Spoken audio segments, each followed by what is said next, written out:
Be'ezrat Hashem in part 2 right now. Let's return to the text in Baba Batra. This is Daf Yud Dalid Amud Bet.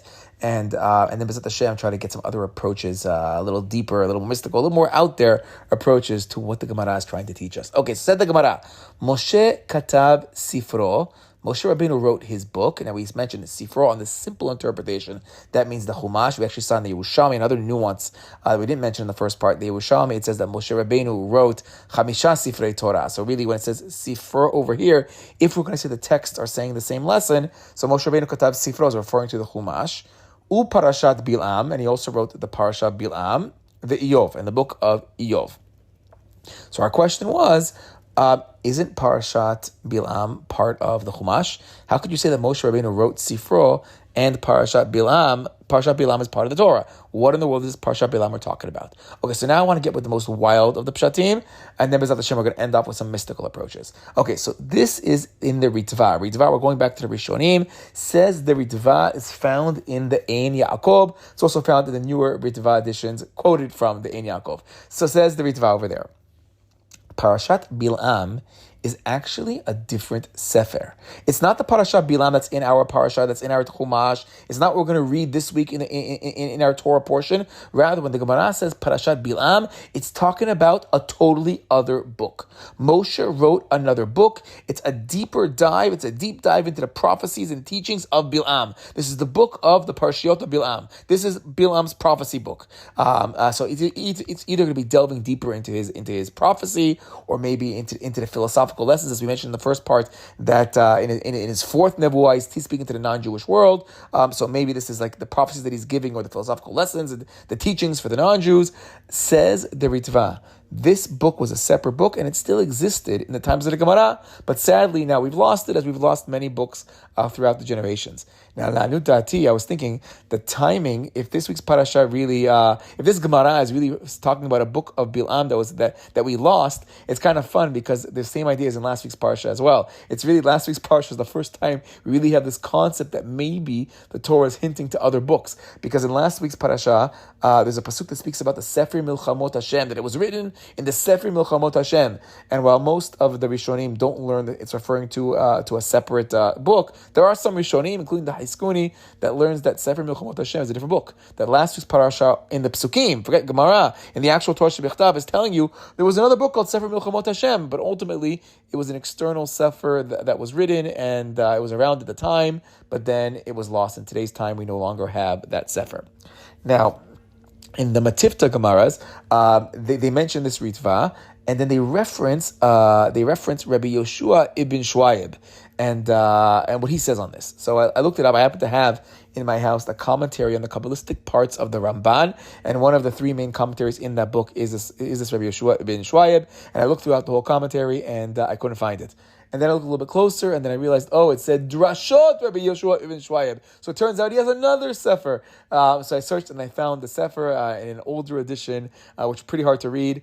But in this Ibn Shwayib, he brings down that this opinion of the Rishonim, that it was a separate book, there was a separate Sefer that was written. And I'm understanding the text correctly, he's saying that some of the prophecies, some of the nevuah of Bilam hint to the Messianic era. And maybe this Sefer of Parashat Bilam was an extended book written by Moshe Rabbeinu about Yamot HaMashiach. So it's a book about Yamot HaMashiach. That's what kind of comes out over there. So too, in the Sefer Tziyuni, he also discussed that it's a separate book. You can find this in the note, in the Haga'ah, on the Shlach Kadosh, in our Parasha, that there was a book written that would detail the Bilam's prophecies, and that Tziyuni adds that also it would delve into the Chokhmat Ksamav, that it would delve into the magic of Bilam. Bilam was known for his sorcery, so it might have been a book that delved into his sorcery as well. Okay. Now comes along the Maharil Diskin. This is in his shoot. He doesn't understand what he's Tzarich Iyun. He says on this Ritva and these approaches. He says our Gemara seems to be discussing the numerous frame of the Tanakh. It's dealing with official Mikra Kodesh, Sifrei Kodesh.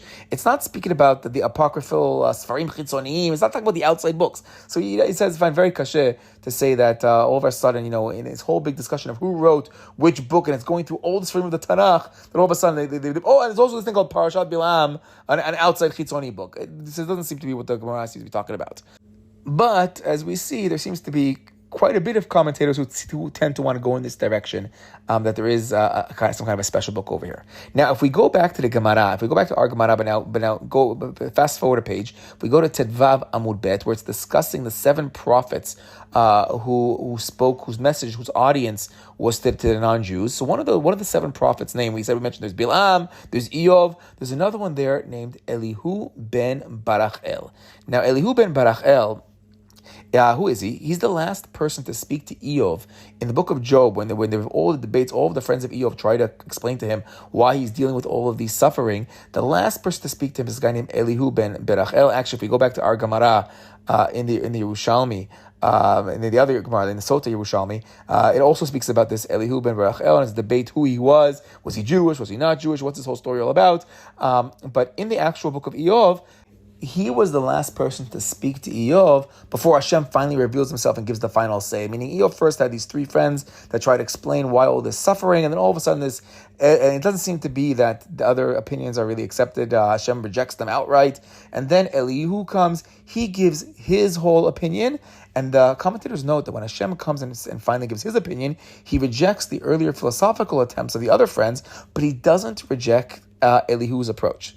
So in Sefer Darchei Moshe, I found this in the Likutim on the New Ein Yaakov's on our Gemara in Baba Batra. So he says, if we go back to the Gemara in the Yerushalmi, meaning these 2 Gemarot seem to be very much linked with each other. So if we go back to our Yerushalmi in Sotah, the section right before our section of what Moshe wrote discusses who was this guy. And according to the opinion of Rabbi Akiva, it says Rabbi Akiva, Elihu ben Berachel is actually Bilam, who tried to curse the Jewish people. But instead of cursing them, what happened? Hashem put a bracha in his mouth. And that's why his name is Ben Berachel. Berachel, bracha from the Kel. HaKadosh Baruch Hu changed his curses into a bracha. Elihu ben Berachel is actually the Bilam. Seems to be now the changed over Bilam, the more Baal Tshuva Bilam. Maybe this is where, these holier levels that we spoke about in the Pri Tzaddik and Rav Tzadok, that his Torah is reaching to levels of Balei Tshuvas. But says the Darkei Moshe that there's a much bigger idea going on over here. What are our Gemaras telling us? What are the Bavli and the Yerushalmi telling us?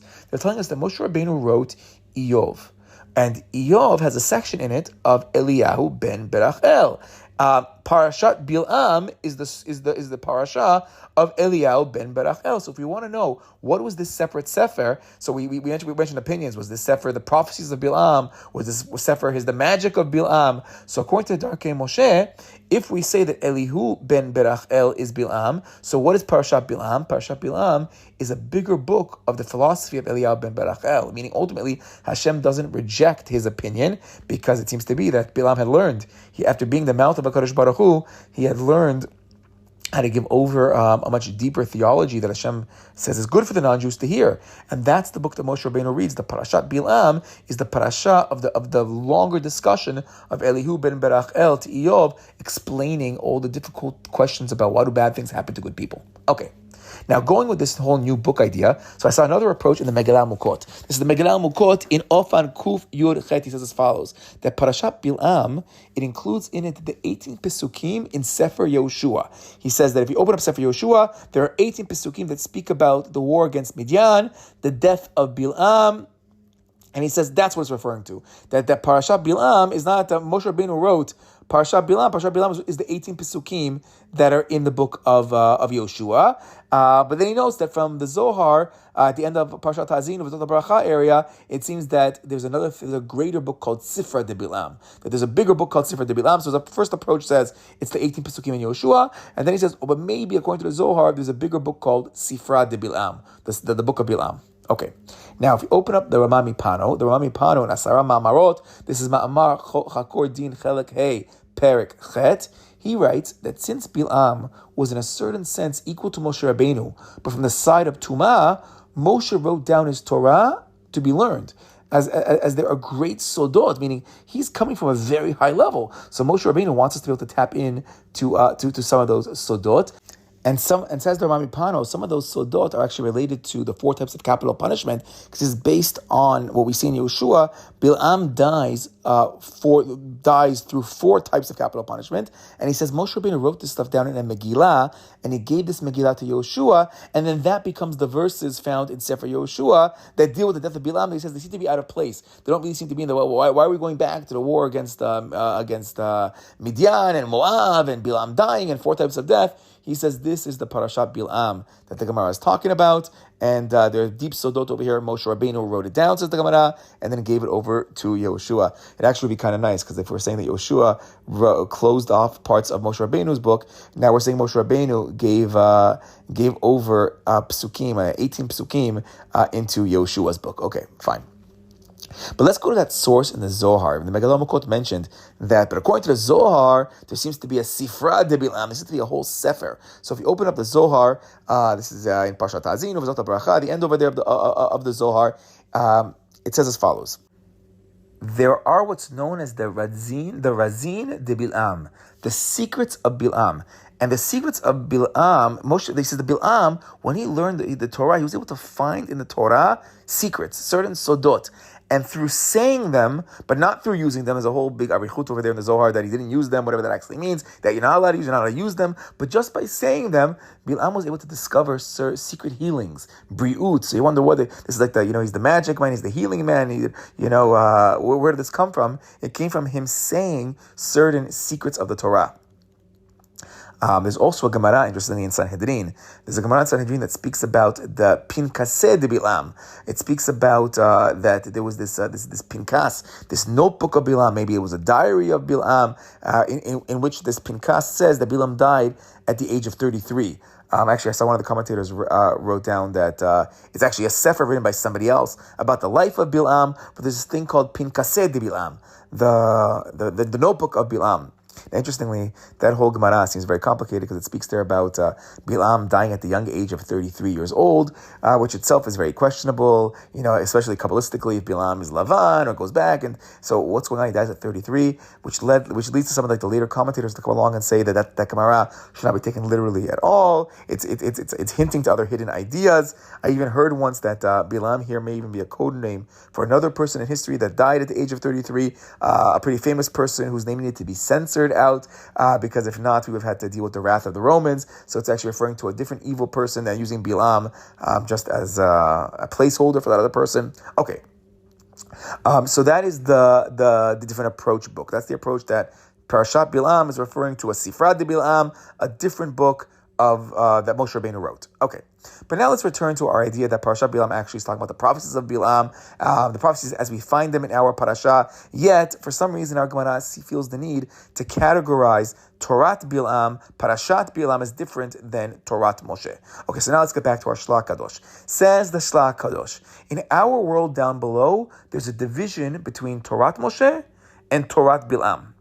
Tumah, Teorah, we mentioned in the past, we have the 49 Tameh, 49 Tahor. And down below, we have this division, we have this separation. But he writes that this division of Kiddushan, Tumah, that's down below. But up above, it all comes from the same source. In the Shoresh, there's a source higher up where it all comes out of. He says Moshe Rabbeinu comes from the right side above, from the Kadosh side, while Bilam comes from the left side. He comes from the Tum'ah. But in truth, he writes, Moshe Rabbeinu goes up even higher. He goes up to the real root of it all. And thus Moshe Rabbeinu, he's able to grasp even what Bilam grasped, but Bilam can't do the opposite. Bilam cannot grasp what Moshe Rabbeinu could grasp. Okay, so Moshe Rabbeinu, in part of his levels, he can even grasp what seems to be, this Tum'ah parasha of Bilam. Now, the Shlach Kadosh actually puts a footnote over here where he quotes the Rekanati from our parasha, that he says that based on a close look of the Psukim, Moshe Rabbeinu, his nebuah came from the level of Yud Kei Vav Kei. But Bilam's nebuah came from the level of Elokim. Now, Elokim we know is Din. Yud Kei Vav Kei is Rahamim. He says Bilam, because he was coming from Din and all of his previous nebuot and his prophecies and his brachot and his klalot, it all came from Din. So Bilam thought that he could curse the Jewish people since he comes from the realm of Din. But he says Bilam's level changes momentarily in our parasha. We see the name of God switches over, and he's elevated to the level of nebuah from Yud Kei Vav Kei. And then when he opens up his mouth to curse the Jews, Now you're on the level of Yud Vavke. You can't curse Jews anymore on this level. And he realizes that in this space, there's only space for berachot. And he says, and that is what it's meant that Moshe Rabbeinu wrote Parashat Bilam. Meaning, says the Shlach Kadosh, Moshe Rabbeinu himself was able to reach the level of understanding on his own, and he himself could connect to those higher shorashim of Nevuah. So Moshe Rabbeinu wrote the Parashat Bilam, even though you think Moshe and Bilam are totally separate. This from the Tumah side, this from the Kadosh side. Moshe Rabbeinu was able to tap in and get to the higher level of understanding, and he understood that Torah too. And it's not just that Hashem dictated to him what to say. Oh, this was my Dvar Hashem in Bilam's mouth. You're not just a simple copyist. You're not just writing over exactly what happened. Moshe Rabbeinu actually understood it. And he gives an example. He says, when we learn the Nevi'im, when we learn the prophets, we learn that Hashem said prophecy to the Nevi'im, but we don't experience the Nevuah ourselves. We don't tap into that level. He says, don't think that's what's happening with Moshe Rabbeinu. Don't think that Moshe Rabbeinu didn't reach the level of understanding of Parashat Bilam on his own. He got there from his own koach as well, and he wasn't just a copyist. On the other hand, if I'm reading it correctly, the Maharal Diskin, now on the Maharal Diskin on the Torah, not in the Shut, but on the Torah, at the end of his Sefer, he has a section called Ma'amar the Sofa Torah. He actually seems to be saying, if I'm understanding correctly, the exact opposite of the Shlach Kadosh. He writes that the whole Torah is called Torah Moshe, and each section of the Torah, each section that we come to, Hashem enlightened Moshe Rabbeinu with all of the yediyot of the 48 panim. I'm assuming he's referring here to the 48 ways to acquire the Torah, the Kinyanei Torah, the 48 ways. Moshe Rabbeinu understood the Torah on every single type of face, and he writes that Moshe Rabbeinu even got more than that, and therefore he's included in understanding the remazim, the hints that take us far away from the simple pshat of the story. Moshe Rabbeinu is understanding the remazim as well. He got it all. He got all the depth. He said he even got the depth of the Nebu'ah, like Noach and Abraham and Yitzhak and Yaakov, meaning he wasn't just merely copying over their prophecies. He truly grasped and was zocheh, because he was the aspaklaria hameira. He was like that clear window into prophecy with the Kadosh Baruch Hu. He got it all. So up until now, this sounds very much like the Shlach Kadosh. But then the Maharal Diskin writes, except for the Parasha of Bilam. When it came to the Parasha of Bilam, this section Moshe Rabbeinu only copied over as Hashem told him to copy over, because to give it over in its fullest, it would have led to Ra, to evil, chas v'shalom.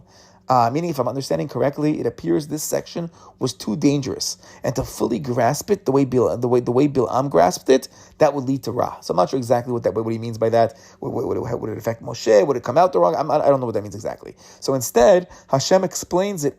It says, therefore, says the Maharal Diskin, Hashem explained it over to Moshe Rabbeinu in a tova way, with tova from the place of tov. So there wouldn't be any Ra over here. Hashem now has to reword it from the realm of tov with the proper kavanot for Moshe to put in, and thus this Parashat Bilam is the one part of the Torah that Moshe is just copying over, and it's not Torah Moshe.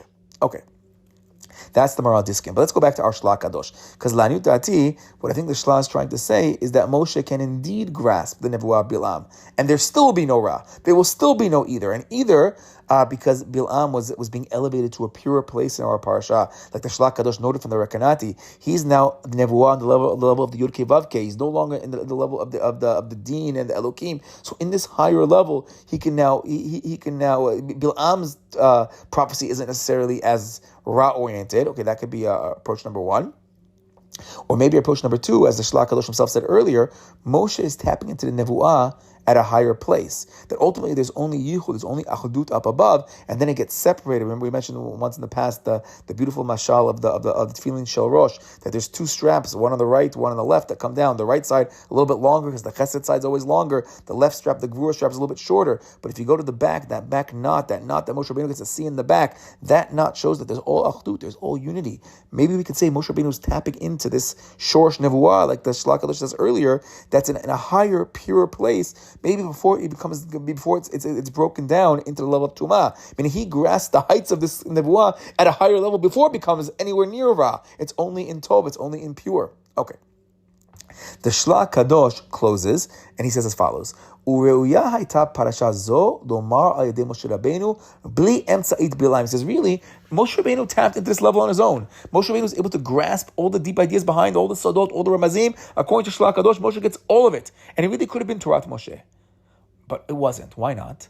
Rak tzarich liyot hakarigor sanegor k'mo shekatavti. But he says rather, says the Shlach Kadosh, earlier on he was making a point that the karigor needed to become the sanegor, which means the prosecuting attorney has to become the defense attorney. Normally, we find many places in Chazal and Tzarich Iyunu where the depths of the Shlach Kadosh are going. Normally, we don't want, we say a concept like, why can the Kohen Gadol not walk into the Kodesh HaKodeshim with gold on Yom Kippur? Because we say, Ein Karigor Nasa Sanegor, we can't have the prosecuting attorney, the gold that symbolizes the Egel HaZahav, become the defense attorney. But now, says the Shlach Kadosh, on these deeper levels right now, we dafka want the prosecutor to switch over. We want the kategor to become the sanegor. The prosecutor will become the defense attorney. V'davar zeh dafka ayadei Bilaam, and it's dafka going to take place through Bilaam. Ki hu kam b'mot ke Moshe Rabbeinu alav shalom, because Bilaam is the yin and yang to Moshe Rabbeinu. He is that navi on the other side that has those great kochot, but in the tumah part. And skipping a little bit to Moshe Rabbeinu, Eved Hashem, Moshe Yisrael, Moshe Rabbeinu, the head of the Jewish people, Bilaam, Rosh HaUmot, and Bilaam's the head of the non-Jews. V'zdakachut Yisrael ayedei ha'umot, k'mo shebi'arti. But now we need to get to some purification of the Jewish people through the Umot HaOlam. V'haya ma'achrech she'yatzu ha'brachot mipi Bilaam, v'haya maskiram b'derech klala. And it was necessary for the brachot to come out of the mouth of the Tameh Bilaam, and he's going to try to bring it out through a klala, ki klala sibat bracha, because the curse is the reason for the beracha.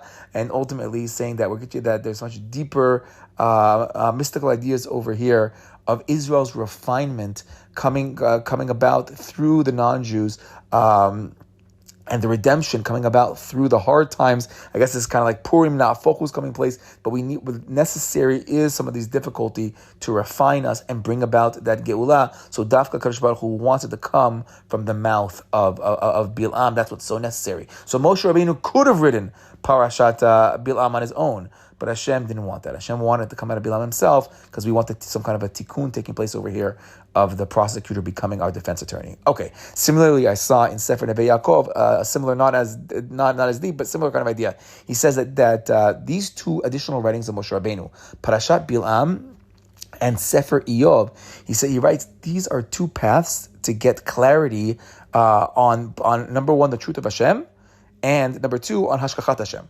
Hashkacha Pratit, Hashkacha for the Jewish people. Bilaam is the path of prophecy, and Iyov is the path of logic.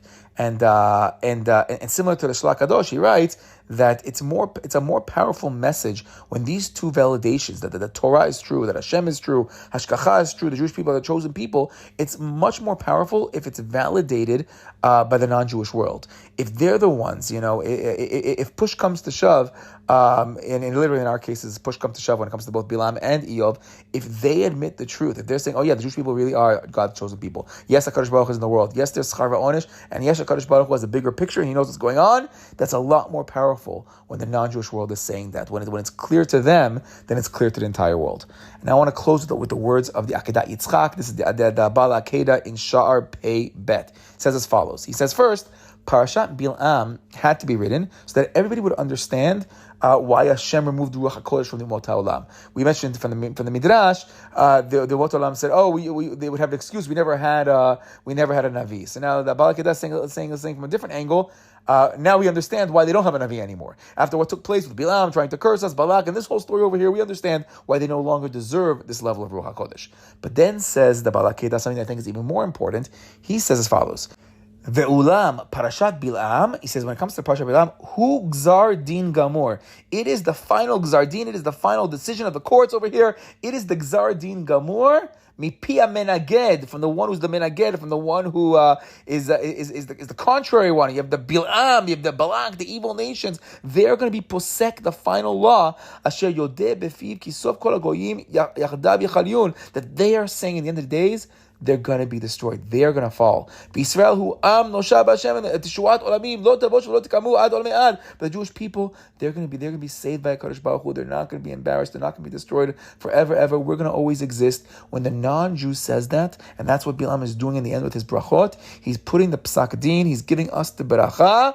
That's the koach of Sefer Bilam, and says the Biur Makor Chaim. This is one of the commentaries on the Akedat Yitzchak. He says beautifully. He says Chazal is telling us in our Gemara that Moshe Rabbeinu is writing three things: the Torah, Parashat Bilam, and Sefer Eov. He says these three books are all we need to really know.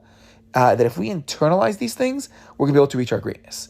Number one, we have the Torah. Moshe Rabbeinu wrote the Torah, Torah Hashem, Torah Moshe. This is the guide to life, the best guidebook we could ever have. If we want to reach greatness, we want to reach our maximum potentials, Baruch Hashem, we have ourselves our Torah. That's the Chumash. Moshe Rabbeinu wrote the Torah. This is the ticket to everything. But then, at times, when we look around, things aren't so clear at first glance. There's theodicy. Why do bad things happen to good people, and vice versa? And that's Sefer Eov. So Moshe Rabbeinu also writes Sefer Eov, that this is the philosophical, theological debate back and forth that ultimately comes to the conclusion that HaKadosh Baruch Hu knows and does what is best for all of us, but it's beyond our sight. We don't see it in this world, and that's why there's suffering. That's why there's a bigger picture going on. We don't see it, but we understand by the end of the Sefer, there is this bigger picture. But then Moshe Rabbeinu writes down one more sefer, one more parasha. He writes down Parashat Bilam. And what's the point of Parashat Bilam? This closes off that even the enemies of the Jewish people, even those that hate us the most, those that want to curse us, those that want to destroy us, in the end of days, in the end of the day, at the very end, ultimately, they too are going to recognize our special place.